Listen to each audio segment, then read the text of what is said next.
Akhi Muzammil hasballah. Kaifa haluki Syekh? Khair, alhamdulillah. Gimana ceritanya dulu kok bisa nyambungnya ke Al-Qur'an, atau memang sejak sebelum kuliah sudah mendalami ilmu qiraah atau bagaimana? Kalau seorang Muzammil hasballah ini, apa tipsnya agar senantiasa tidak terlalu melangit? Apa nasihat antum, pesan-pesan buat anak-anak muda yang hari ini mungkin tidak terlalu akrab dengan Al-Quran, tidak terlalu ini, apa pesannya buat teman-teman yang di rumah ini?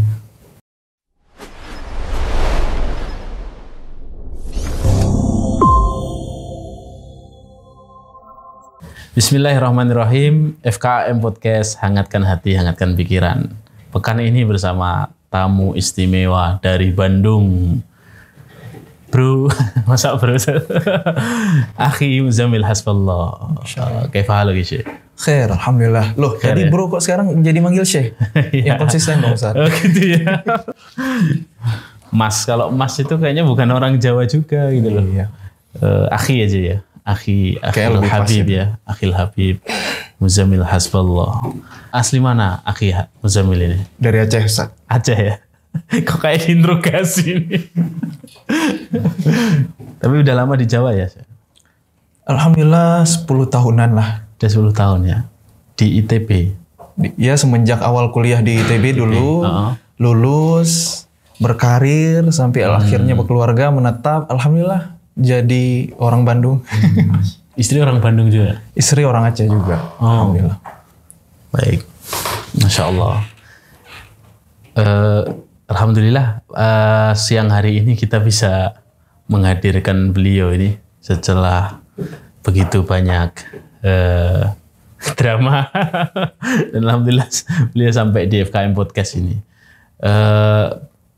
Akhi Muzammil harus tahu ini gedung kita ini gedung namanya dinamakan Gera Wakaf FKM. Masya Allah. Karena memang berdiri di atas tanah wakaf dan seluruh bangunannya dari bawah sampai atas tadi itu wakaf kaum muslimin. Wah, berkah dong tempat ini ya. Masya Allah. Semoga demikian. Mohon doanya. Jadi FKM ini bergerak di dunia dakwah dan kemanusiaan. Jadi kita mengkader dai, mengkader imam masjid, terus kita sebar ke seluruh penjuru pelosok-pelosok Nusantara, dan kita ingin benar-benar membumikan Al-Quran sebagaimana antum sudah berkiprah dalam dunia Al-Quran ini. Masya Allah. Akhi Muzammil, kalau saya boleh tahu, dulu antum ini kan kuliahnya kalau tidak salah arsitek ya, dunia betul, arsitek ya. Memang nggak salah. Nggak salah ya. Itu gimana ceritanya dulu kok bisa nyambungnya ke Al-Quran, atau memang sejak sebelum kuliah sudah mendalami ilmu qiraah atau bagaimana? Ya, Masya Allah. Bismillah, alhamdulillah, wassalatu wassalamu ala rasulillah. Sebenarnya dibilang mendalami juga nggak gitu-gitu banget ya, Ustaz. Cuma alhamdulillahnya memang dari kecil, sejak di Aceh dulu, ya seperti kebanyakan anak-anak di Indonesia ya, ya kita ngaji waktu kecil, diajarin orang tua, habis maghrib. Saya dulu belajar ngajinya dengan metode Iqra, Masya Allah, ini amal jariah nih buat Kiai Haji As'ad ya, Allah yarham. Terus ya belajar di TPA, cuma memang masa kecil ikut musabaqah, karena memang orang tua ngelihat ada potensi ya, ada potensi. Umi saya dulu waktu mudanya juga Qari'ah. Jadi walaupun nggak diterusin ya sama beliau, cuma kayaknya ngelihat dari 3 anak beliau yang bungsunya kayaknya nih yang gennya sama itu ya. Iya, kayaknya mirip gitu. Nah, jadi potensi ini disupport sama orang tua. Dari kecil kalau dengar tarhim, kan biasanya sebelum azan berkumandang di masjid-masjid kita kan ada tarhim, ada lantunan Quran gitu. Saya suka niruin. Gitu. Nah, potensi ini didukung sama Umi. Jadi dari SD itu saya ngaji di TPA, tapi ditambahin lagi jam ngajinya ya, mulazamah private ya, talaki ke guru ya. tahsin ke gitu ya? qori gitu. Jadi khusus untuk belajar mujawad, belajar irama gitu. Sudah sampai tingkatan irama. Dia masa kecil begitu saat waktu ibtidaiyah lah ya, setara SD dulu. Jadi ikut musabaqah. Itu masa SD gitu. Terus waktu SMP saya bukan di pesantren, bukan di pondok. SMP umum biasa, SMP swasta. Alhamdulillahnya dapat kesempatan untuk tinggal di rumah tahfiz. Rumah Quran lah, semacam rumah Quran gitu. Ya, buat ngafal di situ, ngafal Quran. Waktu ngafalnya dari habis maghrib sampai sejam setelah sholat isya lah kurang lebih. Itu nambah hafalan baru, minimal sehalaman sehari. Targetnya begitu, karena di sana kan semuanya difasilitasin. Makan tinggal di situ berarti? Iya, tinggal jauh rumah dari tahfiz. rumah. Alhamdulillahnya dekat juga kalau jalan kaki gitu. Tapi asrama di situ. Iya, asramanya di situ. Rumah wakaf juga gitu. Masya Allah. Waktu itu ya. Jadi fokus ngafal Quran di situ. 3 tahun sampai SMP 1 selesai. tahun setengah lah kurang lebih, karena dari kelas 2 semester 2 hitungannya. Ya dapat tasmi' waktu itu kurang lebih 11 juz Masya gitu. Allah, Masya Allah. Iya. Nah, masuk SMA-nya. SMA-nya pesantren enggak? SMA-nya boarding school juga. Nah, jadi sebelum masuk ke SMA, jadi kan SMP saya dari pagi sampai sore itu sekolah, pulangnya nggak ke rumah orang tua kan, ke rumah tahfiz itu. Sore itu jadwal tasmi' murajaah, setoran hafalan murajaah. Kalau subuh itu hafalan baru, gitu aja rutinitas waktu SMP. Jadi murajaahnya itu ya jam istirahat sekolah gitu, karena ada teman-teman yang lain yang sama-sama tinggal di rumah Quran itu sekolahnya nggak sampai sore. Jadi mereka masih bisa istirahat siang, murajaah. Ya kalau saya ini harus nyuri-nyuri waktu, kadang guru lagi nerangin gitu, murajaah aja kebetulan alhamdulillah ya duduk paling belakang, murajaah aja kecil-kecil gitu. Ya, itu perjuangannya lah, suka dukanya dulu. Bahkan ketika malam itu karena mungkin sampai sekarang saya udah berkeluarga masih kurus begini ya. Dulu lebih lagi Ustaz.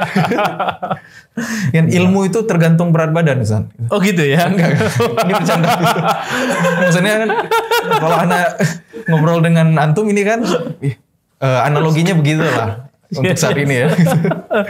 Baik. Jadi dulu anak lebih kurus lagi gitu. Pas malam-malam tuh ngafal pernah sampai ketiduran gitu karena capek ya. Ketiduran sehingga waktu subuhnya itu nggak bisa setoran, nggak bisa tasmi, dapat hukuman. Itu berkesan sampai hari ini gitu. Itulah perjuangan gitu. Mungkin kalau dulu anak nggak sempat ngerasain yang begituan ya, nggak ada Muzamil Hasbullah yang orang tahu hari ini gitu. Masya Allah, itu Masya perjuangan Allah. Ya, qadarullah itu Allah mengarahkan takdir. Benar. Nah itu belum menjawab pertanyaan antum ya, kenapa di ITB Qurannya gimana gitu ya. Nah setelah itu perjalanannya begitu ya. Setelah lulus SMP. Waktu lulus SMP, alhamdulillah ya, bismillah dengan prestasi akademis di sekolah, ya ikut Olimpiade Sains, event, lomba, ada yang sampai ke tingkat nasional. Jadi bukan hanya ikut musabaqah aja Ustaz. Itu kan kalau bicara musabaqah kan waktu SD itu ikutannya yang cabangnya tilawah, mujawad lah ya. Waktu SMP itu tahfiz, ya hifdzul Quran karena udah punya hafalan ya. Waktu SMA-nya ikutnya fahmil Quran. Ayat. Fahmil Qurannya dengan bekal punya hafalan, menguasai irama kan itu jadi salah satu lebih mudah lah ya. Salah satu materi yang diujikan di Fahmil Quran karena kan bertim gitu. Itu kalau bertim. Itu kalau di bidang musabaqah. Tapi kalau di akademis juga alhamdulillah dengan prestasi di sekolah itu saya dapat undangan ke beberapa SMA favorit di Aceh dulu. Nah, saat itu saya dihadapin pilihan ini tetap di rumah tahfiz, sekolah di sekolah biasa aja yang ada di daerah ya. Kampung saya di Sigli sekitar 2 jam arah ke Medan dari kota Banda Aceh. Nah, atau hijrah ke kota. Hijrah ke kota ke SMA favorit. Sekolah-sekolah favorit gitu. Konsultasi sama Umi gitu. Karena Umi saya guru sekaligus dosen, jadi memang terinspirasi dari sosok Allahyarham Pak B.J. Habibie ya, berhati Mekah berotak Jerman kan itu ya slogannya orang dulu ya, imtak, iptek gitu ya. Akhirnya Umi saya lebih condong terusin sekolahnya tapi jangan tinggalin Qurannya gitu. Ya mungkin udah ini jadi jalan hidup ya, udah didoain begitu sama orang tua ya udah manut aja hasil istiqorah Umi juga ya. Khair lah, baik mudah-mudahan. Walaupun ternyata sulit juga ya menjaga hafalan di luar di luar lingkungannya ya teman-teman. Kalau di rumah tahfiz itu kan teman-teman pada ngafalin, jadwal setorannya udah jelas. Ketika futur ada ustadz yang ngingetin, nasihatin. Kalau di luar tuh kayak benar-benar kesadaran sendiri itu berat lah gitu ya, godaan segala macam ya. Ya, masya Allah ya. Singkat cerita. Sempat ngalami. Iya. Artinya oh iya gitu. Koya apa sampai enggak bisa murojaah apa gitu. Nah, jadi singkat cerita waktu SMA itu kurang lebih 3 tahun ya. 3 tahun boarding school juga. Cuma memang di malam hari itu ada pengajian juga di sana. Berarti jadi ke kota tadi ya? Jadi gitu. Akhirnya bismillah ya, hijrah ya. Lanjut sekolah 3 tahun ya, ketemu aja tuh sama teman-teman yang dulunya juga pesantren, punya hafalan juga, jadi punya ya komunitas masih bisa simaan lah gitu ya. Berpartner juga kan, ikut musabaqah tadi, ikut fahmil Quran waktu SMA gitu. Jadi pas lulus SMA juga ada cerita nih Ustaz. Lagi kan lulus SMA itu kan persiapan mau masuk kampus kan, kadang-kadang ada bimbel kan. Lulus pas selesai UN itu kan siap-siap seleksi masuk kampus itu kan berat ya. Waktu itu tahun 2011 itu saya lulus SMA, tahun pertama diadain undangan gitu, jalur undangan untuk ditema di kampus. Nah qadarallahnya nggak lolos lewat jalur undangan, jadi kan harus berjuang lewat tes tulis. Nah lagi sibuk-sibuk nyiapin buat masuk kampus, itu saat itu juga ikut musabaqah juga waktu itu. Kan menguasai materi fahmil Quran dengan materi sekolah kan banyak. Tapi bismillah lah. Bismillah dua-duanya gitu, nggak perlu dibenturkan gitu. Ternyata Allah mudahkan gitu. Musabaqahnya juga jalan gitu. Tes masuk kampusnya bisa juga diterima di jurusan yang memang pengen ya. Bisa keterima di ITB. Sebenarnya awalnya saya niatnya bukan mau jadi arsitek gitu. Jadi masuk ke ITB itu yang kita pilih fakultasnya. Mungkin ini cara ITB menyaring mahasiswa-mahasiswa yang dalam tanda kutip berkualitas ya, baik. Jadi yang kita pilih fakultas dulu, setahun pertama kita masih mata kuliah umum, nanti di semester ketiga kita baru milih jurusan. Awalnya saya justru pengen jurusan planologi, tata kota gitu. Tapi setelah 2 semester saya kuliah di ITB, saya evaluasi, saya konsul ke psikolog yang ada di sana, ternyata potensi dan bakat saya lebih bisa berkembang kalau milih arsitektur gitu. Akhirnya saya ikutin gitu. Ya alhamdulillah. Gitu. Berarti memang Muzammil Hasbullah ini bukan orang yang tiba-tiba ada ya. Artinya kan dulu kan atau viralnya itu kalau tidak salah ya, itu surat Ar-Rahman di Masjid Al-Latif itu ya. Gitu. Jadi memang bukan yang tiba-tiba langsung ngaji, ada tahapan-tahapan yang harus dilalui. Bahkan sampai ketika di kampus pun dulu, alhamdulillah saya ketemu guru saya ya dari Yaman, Syekh Dhiyazin Al-Hakimi, mungkin kalau saya tahu ya. Syekh Yazin, beliau kan sekarang masyhur juga di Bandung ya, jadi menantunya Allah yarham Pak Odet dulu, wali kota Bandung sebelumnya ya. Allah yarham. Beliau dulu kan ketika kalau nggak salah tahun sekitar 2013-2014, beliau itu jadi mahasiswa S2. Di farmasi ITB. Nah, cuma karena orang Arab mungkin ya, beliau ternyata Masya Allah juga ya. Dari Yaman, beliau Qurannya juga Masya Allah ya. Menguasai 10 qiraat ya, dengan ijazahnya gitu. Dan beliau malah orang farmasi gitu. Ternyata ahlul Quran juga bisa gitu. Hebat di bidang yang selain Quran gitu ya. Masya Allah. Saya sempat talaki ke beliau dulu ya, talaki bacaan. Beliau tinggal di Bandung sekarang? Ya, beliau netap di Bandung sekarang. Ngobrol sama Anda? Ya, alhamdulillah. Saya juga talakinya ke beliau gitu. Bahkan ngaji mutun-mutun tajwid itu sama beliau. Berarti sejak antum mahasiswa sudah ngimamin. Iya, dapat amanahnya begitu. Tapi setelah saya talaki itu makin ketahuan, ternyata selama ini bacaannya masih banyak masalah ya, masih banyak yang harus disempurnain lagi gitu. Masya Allah gitu. Ternyata makin belajar makin ketahuan jahilnya kita. Masya Allah. Sampai sekarang pun gitu, Ustaz. Ada aja bacaan yang nggak sempurna gitu ya, yang saya sadari. Tapi ya berproses gitu, Ustaz. Intinya terus belajar gitu. Sampai qadarullah ya di tahun 2016 itu setelah 1 tahun lulus. Saya lulus 2015. Nah, tahun 2016 itu awal mulai rame-rame ya. Awal mulai viral. Itu kan alhamdulillahnya udah terbiasa kan jadi imam di Masjid Salman ITB. Memang yang ditunjuk untuk jadi ta'mir masjid kan mahasiswanya kalau di kampus itu. Nah, sampai ke salah satu masjid, Masjid Al-Latif yang saya rutin ngaji ke sana ya. Ya. Bukan ngajar loh ya, ngaji di situ ya. Ikut-ikut taklim gitu. Sekali. Waktu itu kajiannya Ustadz Hanan Ataki itu sebelum beliau terkenal, suka saya datengin. Oh, sudah ngisi di Al-Latif ya, salah satunya di Al-Latif, ada Masjid Al-Murabbi, ada beberapa masjid di Bandung. Pokoknya sibuk nggak sibuk ya, namanya ngecas iman itu harus ya. Kadang-kadang udah deadline tugas kuliah kan lumayan tuh sampai harus begadang. Saya bela-belain pokoknya seminggu sekali minimal harus ngaji. Gitu. Cuma waktu itu saya seneng ngajinya ke Ustadz Hanan ya karena sama-sama orang Aceh. Terus dari dulu sebelum beliau terkenal kan emang wah ini enak ya kayak bahasanya gampang dipahami, ringan gitu, menyentuh juga gitu. Saya rutin ngaji ke beliau dulu. Nah salah satunya di Masjid Al-Latif. Nah karena beliau udah tahu saya, pas beliau pernah telat datang sekali, kajiannya kan pada maghrib ya, mungkin macet di perjalanan gitu. Jadi beliau hubungin saya, Mas Emil tolong gantiin saya imam maghrib dulu gitu. Nah dari situ kan kenalan dengan ketua DKM-nya gitu yang qadarullah ini berkah masjid Ustaz. Saya kan lulusan arsitektur ya. Waktu mulai ngaji itu masih mahasiswa lah, masih mahasiswa arsitektur.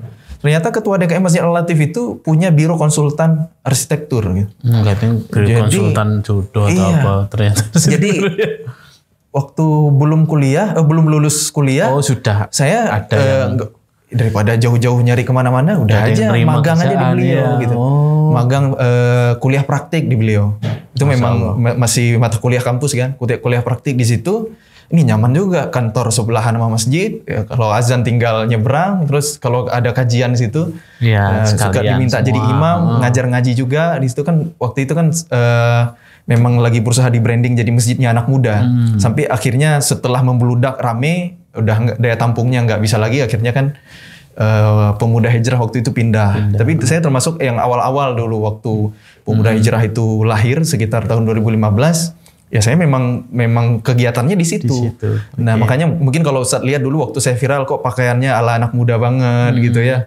Jadi imam kok pakai kemeja gitu karena ya. Karena memang di situ di branding. Di situ masjidnya anak muda kan, kalau orang dari luar lihat ini kok kayak suul adab gitu atau gimana gitu ya. Ya persepsi orang macam-macam ya. Tapi kenyataannya begitu. Awalnya dulu ya, awalnya seperti itu. Ya qadarullah. Waktu itu rekaman ngaji saya viral ya, qadarullahnya viral. Yang waktu pas imam itu ya? Pas imam di Masjid Al-Latif itu justru.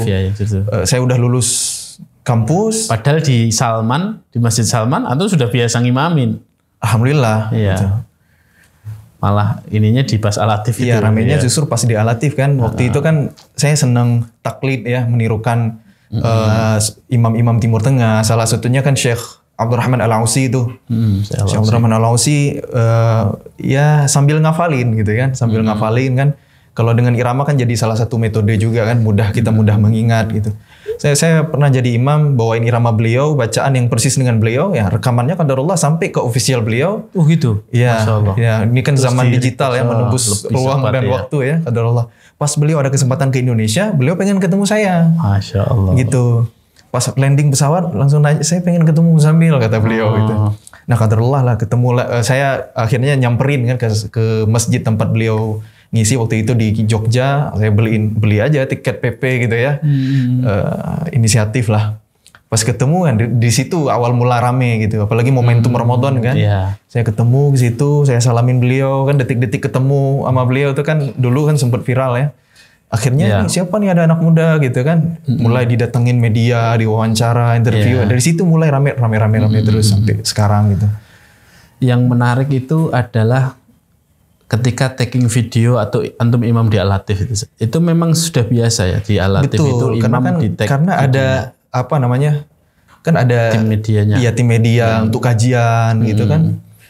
Artinya setelah fenomena Muzamil Hasballah ini kan. Jadi terus akhirnya banyak sekali korek-korek yang akhirnya juga ikut melejit setelah antum itu. Ya, semoga jadi jari antum. Hanya satu poin yang ingin saya tanyakan dulu. Apa tips agar ya namanya korek ya, maksudnya. Artinya Rasulullah aja bahas kan soal korek yang untuk menjaga ikhlasnya, menjaga niatnya itu kan tidak mudah ya. Betul. Ya tidak hanya korek lah. Kadang-kala kita yang ngisi kajian itu juga harus pinter-pinter menjaga niat.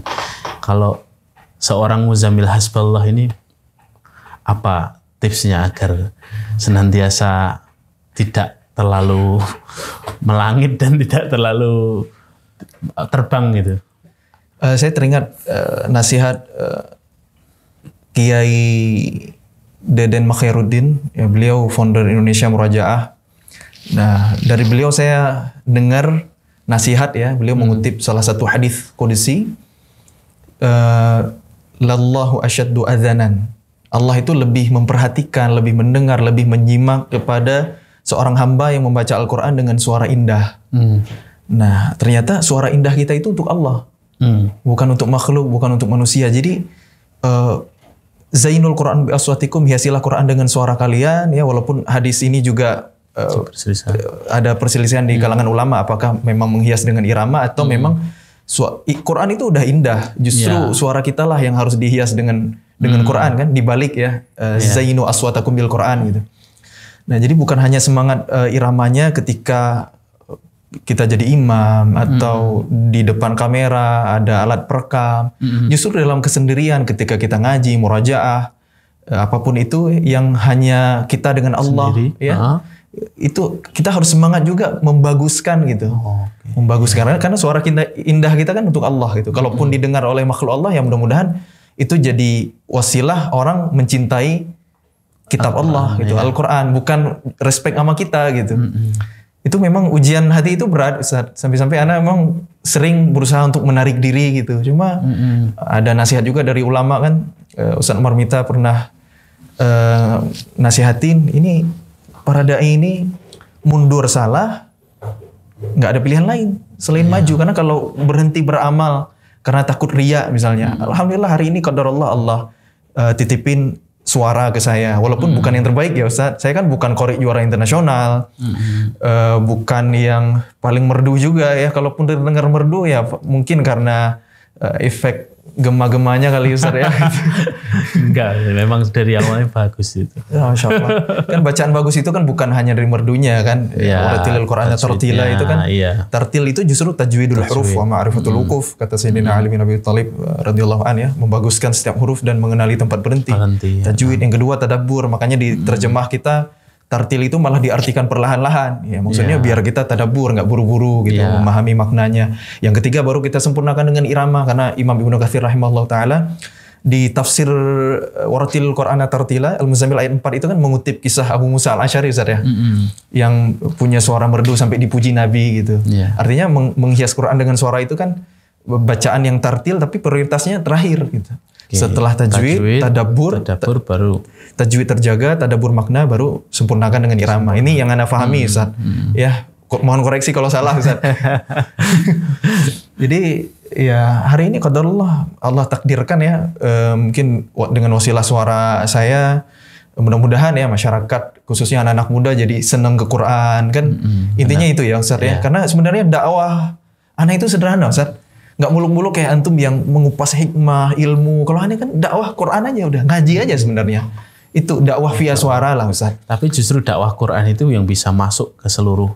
Ya, alhamdulillah gitu. Karena memang PR kita di umat kan masih banyak, Ustaz, ya. Benar. Indonesia negara berpenduduk muslim terbesar di dunia, 87% umat Islam di Indonesia, ya. Tapi setengahnya, lebih dari 50%-nya kata menurut data, ya, statistik, nggak bisa ngaji, nggak bisa membaca Al-Quran dengan baik dan benar. Buta huruf hijaiyah gitu, buta aksara Al-Quran. Ini kan PR besar, ya, di umat ini. Gimana kita ingin mewujudkan baldatun thayyibatun wa rabbun ghafur gitu, ya. Ngaji, baca aja belum bisa. Gimana ke level ngamalin Quran dalam keluarga, sampai ke level peradaban itu. Bacanya aja step pertama itu masih banyak yang belum. Qadarullah, alhamdulillah hari ini saya diamanahin jadi brand ambassador salah satu penerbit Quran di Indonesia. Ada beberapa jenis mushaf yang dicetak, ya. Ada mushaf untuk hafalan, kan. Ada juga transliterasi Latin untuk memudahkan awam belajar membaca Al-Quran. Arab ada yang Latin juga, ada yang seperti itu. Ternyata yang transliterasi Latin itu menurut data lebih banyak penjualannya. Wah, itu sebenarnya justru menggembirakan, tapi agak miris, ya. Karena kan penjualannya. Nah itu, Ustaz, ya. Mungkin kalau dari segi bisnis duniawi itu menggembirakan, tapi Kita kan Agak sebagai miris, para ya. dai ini kan, saya PR kita bilang ke masih penerbit, ini umat ini nggak boleh dibikin nyaman dengan Latin ini gitu. Ini harus ada program gimana caranya masyarakat ini movement gitu supaya mau belajar bisa baca Qurannya juga gitu. Iya. Kan hari ini kita di saat kita bersyukur ya. Syiar Quran semakin rame, rumah tahfiz, rumah Quran bermunculan di mana-mana, anak kecil hafal Quran di layar kaca, kita jadi pemandangan yang biasa hari ini, bersyukur. Tapi di sisi lain juga PR di umat ini masih banyak Ustaz ya. Ya mudah-mudahan dengan kehadiran FKM salah satunya ya. Ya, dakwah Quran. Kita insya Allah sinergi untuk membumikan Al-Quran. Membumikan bukan hanya terus akhirnya kita hanya di lisan kita menghafal dan membaca ya. Lebih daripada itu sampai mengamalkan, mentadaburi, mentafakuri isinya gitu ya. Tapi ya itu sangat, kalau hari ini dilihat ya memang itu kondisi yang sangat ideal ya. Tapi memang kita ya tahapannya baru 65% kata Kemenak gitu. Kata Kemenak. Belum bisa baca Al-Quran. Itu kata Wakil Ketua DMI ya Dewan Masjid Indonesia tahun 2021, 65%. 65%, berarti kan lebih dari 50% gitu ya. Iya. Apa usaha-usaha teman-teman reciter ini, Mas? Iya makanya ya kalau saya pribadi sih tentu dakwah ini kan kerja jamaah. Ada nggak sih semacam, maaf saya potong, semacam perkumpulan teman-teman reciter ini, antum terus misalnya Akhi Taki Malik, terus Ustaz kalau di Solo alhamdulillah kalau dulu kan sebenarnya kita berkumpul di salah satu channel YouTube ya yang memang fokus di Murattal Amar TV yang base-nya itu di Denpasar, Bali gitu. Ya wadah itu aja sih kita ngumpul bareng gitu. Tapi kalau sinergi bikin program bareng yang real ke lapangan belum sampai ke tahap itu. Tapi kita makanya kami bilang itu dakwah kami ini masih di permukaan Ustaz. Jadi kayak ini nyadarin anak muda tertarik ke Quran aja dulu itu udah alhamdulillah. Selanjutnya nanti setelah hijrah ngajinya ke orang-orang kayak Ustaz ini gitu. Makanya tiap kali saya ada roadshow justru saya seneng banget ya. Kalau dipasangkan dengan ulama setempat gitu. Mungkin qadarullah karena saya hari ini Allah uji dengan keterkenalan. Nih kalau saya datang mudah-mudahan orang jadi rame mau datang kan gitu. Nah setelah itu saya arahin ini ngaji rutin loh. Itu kan dakwah itu kan bukan hanya tabligh akbar, justru taklim, tarbiyah itu jauh lebih penting kan. Benar Ustaz. Itu dulu metode seperti dilakukan para wali. Wali dulu untuk mengumpulkan banyak orang itu harus dengan sesuatu yang menarik dulu gitu. Baru tapi diselipkan terus ada ulama yang terus masuk, ada bait-bait lagu tembang yang terus akhirnya ada nilai-nilai Islam. Masya Allah. Seperti itu. Masya Allah. Ngobrolin apa lagi nih ya? Saya kehabisan kata-kata ini untuk ngobrol dengan Akhi Muzammil ini. Request bacaan ya. Kalau antum sendiri mendalami ya soal makomat, soal ini. Iya. Artinya setelah selesai dari ITB itu antum belajar itu juga. Iya, alhamdulillah. Kalau flashback lagi ya, mendalami makomat seperti yang udah saya ceritain tadi ya, waktu kecil kan. Saya belajar mujawwad. Sebenarnya istilah-istilah yang beredar di masyarakat kita pun sebenarnya perlu diluruskan ya Ustaz ya. Karena kalau misalnya di dunia musabaqah gitu kan cabang tilawah itu yang ngajinya lambat, yang tingkatan nadanya naik pelan-pelan. Itu tilawah ya? Itu tilawah disebutnya kan. Padahal kalau dari kata itu sendiri kan tilawah itu menelaah ya. Iya, menelaah, membaca Quran, mendalami makna hingga mengamalkan gitu. Harusnya apa itu? Yang benar apa yang tepat? Tilawah ini. Apa ya? Qiraah. Kalau qiraah juga bacaan ya. Baca aja ya. Tapi hari ini seringnya disebut mujawwad ya. Mujawwad. Iya. Karena bacaannya lambat. Sebenarnya mujawwad juga kan berasal dari kata tajwid Ustaz ya. Yang bacaan yang menerapkan tajwid. Terus bacaan yang lebih cepat disebut murattal gitu. Itu kan dari tartil. Dan murattal juga dimaknai pelan-pelan juga. Nah itu.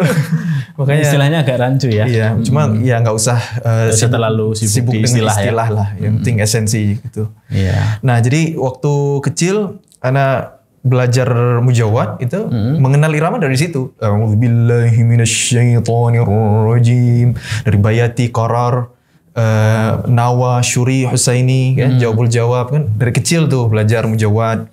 Udah kenal irama lah waktu itu, tapi bacaannya yang lambat itu. Nah, ketika SMP saya tinggal di rumah Quran, ngafal, saya beralih itu dari mujawwad jadi seneng dengerin murattal ya, namanya udah punya hafalan kan yang lebih membantu murajaah kan murattal gitu. Kalau mujawwad kan terlalu lambat gitu dan akhirnya saya lebih seneng bacaan yang dalam tanda kutip ya murattal gitu. Karena menurut saya lebih banyak aplikasinya ya. Jadi hima bacaannya murattal, murajaah murattal gitu. Sampai akhirnya ya sampai ke sini pun ya kalau saya diundang untuk ngaji, pembukaan acara, saya selalu membawakan murattal gitu. Walaupun sebenarnya enggak mujawad gitu. Walaupun mujawad bisa. Pernah enggak bawain mujawad? Ya waktu kecil iya. Cuma kalau yang sekarang kayaknya saya dikenal ya untuk itu. Karena enggak apa ya.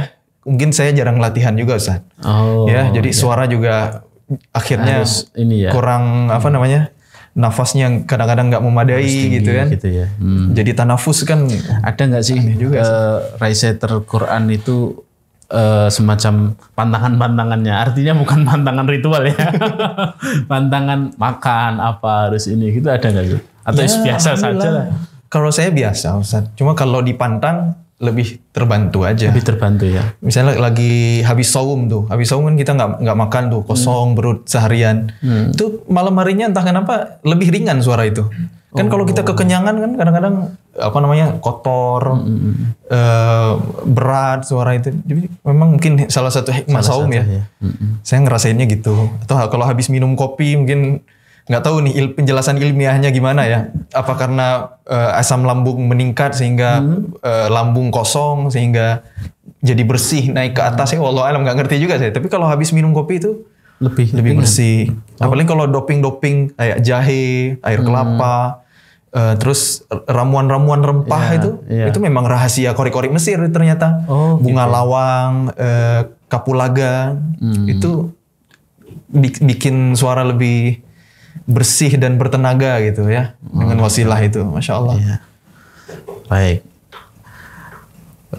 Akhi Muzammil, apa nasihat antum, pesan-pesan buat anak-anak muda yang hari ini mungkin tidak terlalu akrab dengan Al-Quran, tidak terlalu ini, apa pesannya buat teman-teman yang di rumah ini?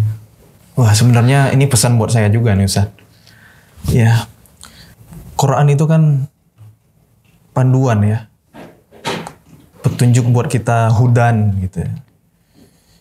Syahrul Ramadan alladzi unzila fihi al-Quran hudan linnas wa bayyinatin minal huda wal furqan. Dan kita lihat ya kalau belajar sejarah, belajar sirah, ternyata efek Quran itu bukan hanya ke pribadi, ke personal, tapi sampai ke level peradaban Ustaz. Kerja Quran itu ya, Quran itu bekerja bukan hanya ke diri kita, tapi ke keluarga, masyarakat, impactnya sampai ke level mengelola negara itu ngaruh loh. Ngaruhnya. Ya, Masya Allah, kalau benar gitu ya interaksi dengan Qurannya gitu. Dan ini perjuangan kita bareng-bareng ya. Dulu Allah mengutus Nabi Muhammad SAW kan di gurun pasir Jazirah Arab yang tandus, nggak ada hasil alam, sehingga dua adidaya dunia nggak minat dengan Jazirah Arab dulu.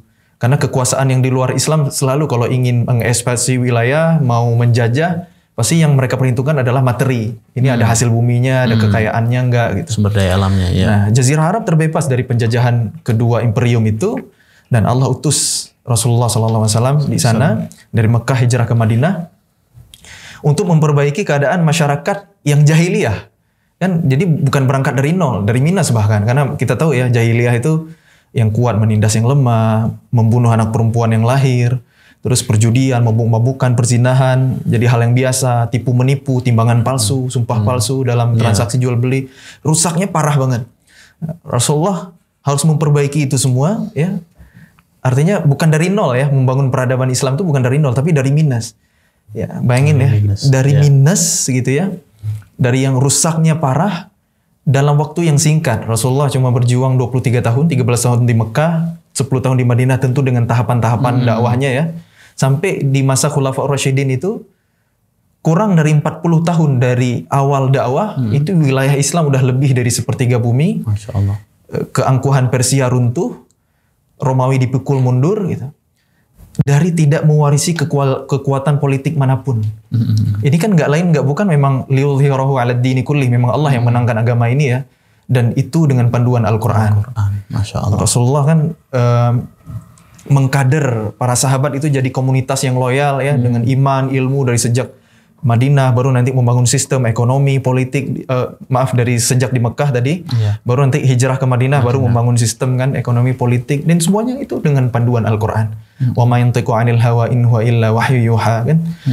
Langsung dibimbing sama Allah. Jadi ternyata efek Quran itu bukan hanya ke level personal. Mungkin kita hari ini taunya ngaji setiap hurufnya 10 pahala gitu. Kalau hafal Quran ngasih mahkota cahaya ke orang tua. Jadi Quran itu baru sebatas kitabul ibadah. Jadi dengan ritual Quran ini kita dapat pahala, dapat berkah, dapat rahmat Allah. Itu bagus. Itu. Tapi ternyata ada level berikutnya bahwa Quran itu juga kitabul hidayah. Quran itu petunjuk buat kita yang kalau kita selami, kita fahami, kita tadabburi, ya kita amalkan, ya itu Quran itu bekerja dari level pribadi sampai ke level peradaban gitu. Jadi kalau nggak heran ya kalau di zaman dulu kan para sahabat Nabi usianya muda-muda tapi expert di bidangnya kan. Abdullah bin Abbas radhiyallahu anhuma jadi ahli ilmu padahal usianya waktu Rasulullah wafat baru 13 tahun. Belajar ke Nabi cuma 4 tahun tapi jadi imamul mufassirin, paling ngerti isi Quran. Cuma 4 tahun. Hari ini kita ngapain aja ya? SD 6 tahun, SMP SMA 6 tahun, kuliah S1 4 tahun, belum S2 S3 gitu. Kok Islam gak maju di tangan kita gitu. Artinya kan ada yang salah mungkin dengan kurikulum kita atau dengan cara belajar kita. Kok hari ini anak muda udah mateng secara usia tapi belum mateng secara mental, secara iman. Ya itu tantangan ya Ustaz. Jadi makanya kalau kita benar-benar kembali ke Quran pasti kita akan jadi umat yang hebat. Mestinya begitu ya. Karena dulu juga ilmuwan-ilmuwan yang hebat dalam sejarah peradaban Islam yang memimpin bumi ini lebih dari 1000 tahun. Itu para ahlul Quran, orang-orang yang lebih dulu belajar agama, lebih dulu belajar Quran, hadis, sirah, udah selesai dengan ilmu agama, baru belajar umum, baru belajar sains. Dan hasilnya jauh dari hari ini kan. Hari ini kan kita belajar sekedar untuk bisa jawab ujian, setelah itu kita lupakan gitu ya. Akhirnya ilmu cuma formalitas, titel, gelar, ijazah yang berisi angka belum tentu mewakili kita. Kan? Mungkin ada yang keliru di situ. Apakah mungkin karena tujuan kita dunia kali ya? Nauzubillah min dzalik ya. Mudah-mudahan Allah jaga hati kita. Kalau zaman dulu kan ilmu barokah. Hari ini kita bisa memanfaatkan teknologi digital. Ini kan karya ulama Islam, Ustaz. Muhammad bin Musa al-Khawarizmi nemuin aljabar. Itu aljabarnya kan pakai itu coding, algoritma kan dari al-Khawarizm ya. Algoritma bahasa Latin, al-Khawarizm bahasa Arab. Berseberkah itu loh ilmu ulama zaman dulu ya. Mungkin karena ini memang inspirasinya dari Quran ya. Karena matematika dan Quran juga mukjizatnya banyak ya. Ilmu waris tentang faraid itu kan matematika di Quran. Terus menghitung nisab zakat, mengelola baitul mal, semuanya pakai matematika. Jadi ilmuwan dulu, cendekiawan muslim dulu kan ngembangin ilmu untuk memudahkan ibadah. Beda dengan kita hari ini, belajar ilmu tinggi-tinggi biar mudah kerjaan, nyaman hidup gitu ya. Makanya mungkin kurang berkah ilmu kita gitu. Ya Allah. Nah, dan ilmuwan-ilmuwan yang lain banyak juga yang mengembangkan ilmunya memang berangkat dari Quran kan. Kan itu memang janji Allah ya kalau kita mengkaji Quran, bertilawah Al-Quran gitu. Wa yu'allimukum ma lam takunu ta'lamun. Allah akan mengajarkan kalian ilmu yang belum kalian ketahui. Dan itu yang terjadi di zaman dulu, Ustaz. Misalnya kalau hari ini dunia dipimpin oleh orang-orang barat atau lebih spesifiknya Zionis yang hari ini menguasai bumi. Makanya bumi hari ini banyak rusaknya daripada benarnya kan. Yang kaya makin kaya, miskin makin miskin gitu. Yang penting mereka untung, yang lain rugi nggak peduli gitu. Nah dulu ketika dunia dipimpin oleh kaum muslimin, masya Allah sejahtera, adil gitu. Bumi nggak rusak. Wala tufsidu fil ardi ba'da islahiha. Jangan kalian membuat kerusakan setelah bumi itu diperbaiki. Itu kan benar-benar dijalankan oleh muslimin dulu. Jadi ilmu dikembangkan memang benar-benar untuk ibadah dan manfaat bagi umat manusia gitu. Kedokteran dikembangkan. Ada Ibnu Sina, terlepas dari perbedaan pendapat ulama tentang akidahnya ya. Masih banyak kok yang lain kayak Ibnu Nafis, Abul Qasim Az-Zahrawi yang menemukan 200 jenis alat bedah. Itu kan kedokteran dulu dikembangkan karena orang sakit keganggu ibadahnya, makanya ditolong. Itu sakit kan menggugurkan dosa, mengangkat derajat, berobat ikhtiar, kesembuhan dari Allah. Gitu dulu. Hari ini orang belum-belum aja di dokter biar apa coba? Itu udah lazim gitu, kita pahami gitu.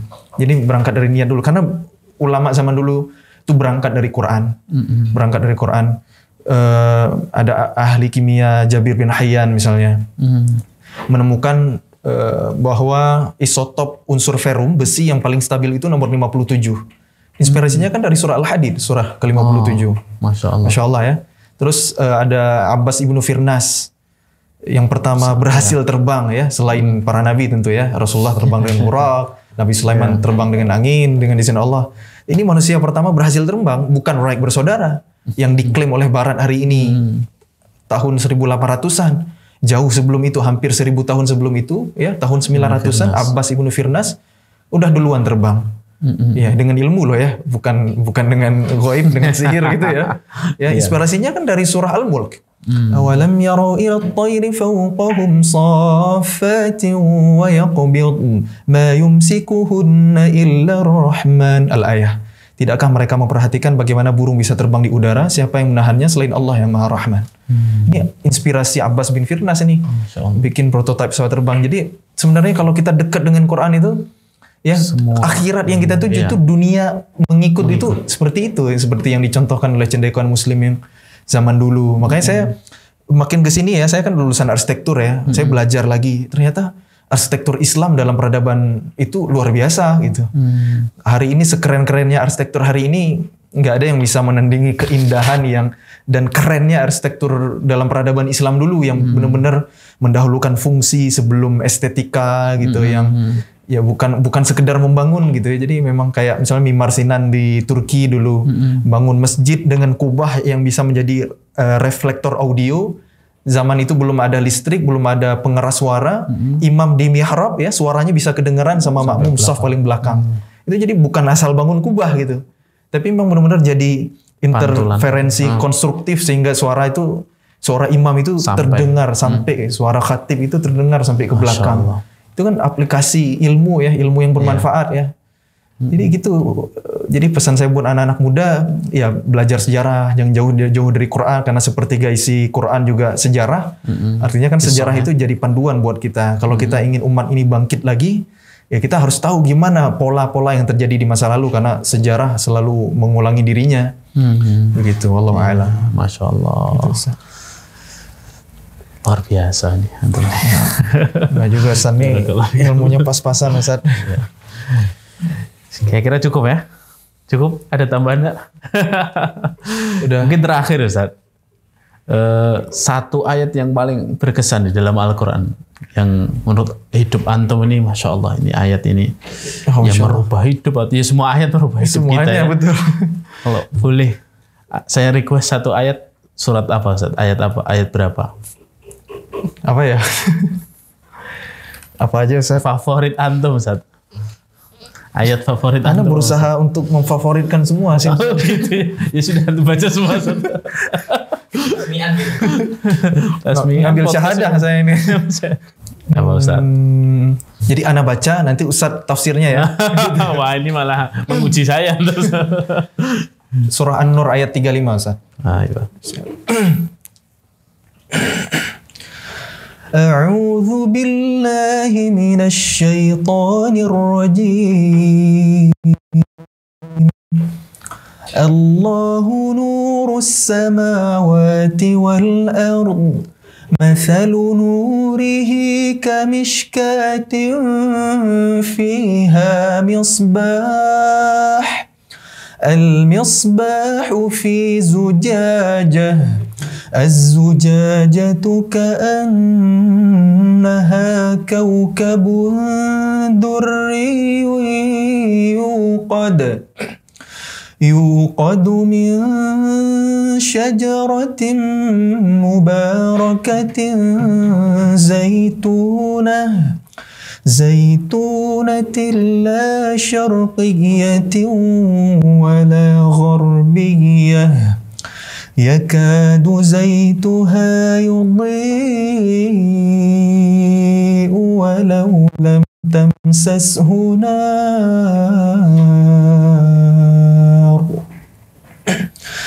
نور على نور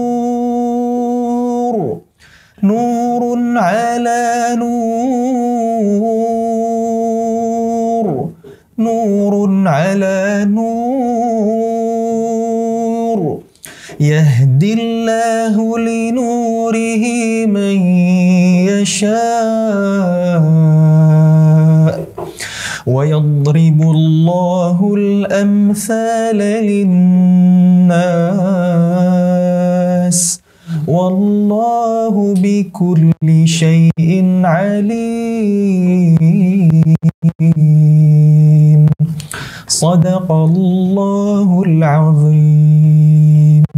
Sadaqallahul azim. Allahumma arhamna bil Qur'an. Silakan Ustaz tafsirnya. Wallahu bikulli syai'in alim. Di awal ayat Allahu nurus samawati wal ard. Apa munasabahnya menurut antum? Terkaitannya apa? Di awal kan Allahu nurus samawati wal ard. Allah itu cahaya yang menerangi langit dan bumi. Di akhir ayat Wallahu bikulli syai'in alim. Dan Allah atas segala sesuatu mengetahui. Ya. Korelasinya apa menurut antum? Ilmu itu cahaya. Ilmu itu cahaya, dan ilmu itu yang bisa menjadikan seorang mengetahui segala sesuatu dengan izin Allah Ta'ala. Seperti itu.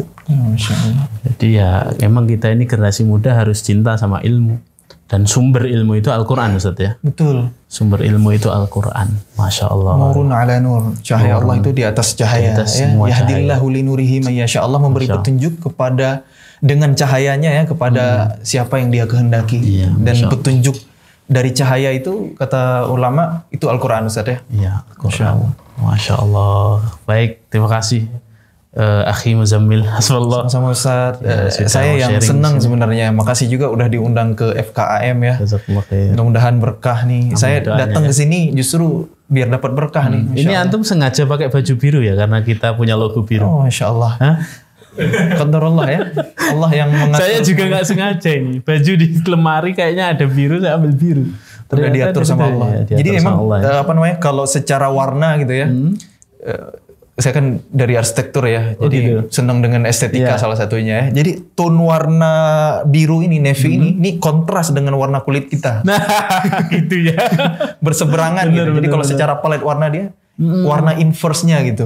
Jadi buat kita yang kulitnya agak gelap ini ya, kalau pakai navy itu kayaknya lebih bercahaya. Gitu ya? Iya, bukan karena wudhu, bukan karena tahajud ya. Ada lighting sama dibantu baju. Baik, terima kasih Akhi Muzammil. Ya, semoga kita bisa terus sambung silaturahim ya. Kita saling bersinergi dalam dakwah. Semoga Allah ridhai kita semuanya. Terima kasih teman-teman. Barakallahu fikum. Assalamualaikum warahmatullahi wabarakatuh. Waalaikumsalam warahmatullahi wabarakatuh.